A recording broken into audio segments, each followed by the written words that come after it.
தாமா Maddock films produce பண்ணியிருக்காங்க. Directed by Aditya Sarpotdar. Ayushmann Khurrana, Rashmika Mandanna, Nawazuddin Siddiqui, Paresh Rawal நடிச்சிருக்காங்க. சத்யராஜ் கூட வராரு படத்தில். முதல்ல வந்து ஆக்சுவலாக இந்த மேடக் ப்ரொடக்ஷன் வந்து இந்த ஹாரர் காமெடி வச்சு ஒரு சினிமேட்டிக் யூனிவர்ஸ் க்ரியேட் பண்ணிகிட்ருக்காங்க. இந்த ஸ்திரீ, பேடியா, முஞ்சியா இந்த மாதிரி நிறைய படங்கள் வந்திருக்கு. எல்லாமே ஓரளவுக்கு நல்லா ஓடிருக்கு அவங்களுக்கு. நல்லா தான் இருந்துச்சு படங்கள் எல்லாமே. அதே மாதிரி இந்த படமும் நல்லா இருந்துச்சு.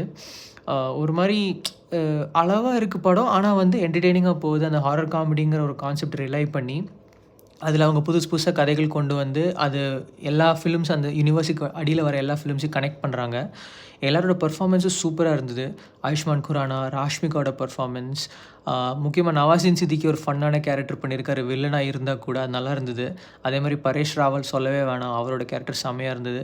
கண்டிப்பாக ஒர்த்தான படம் இந்த படம். தியேட்டரில் முடிஞ்சால் பாருங்கள்.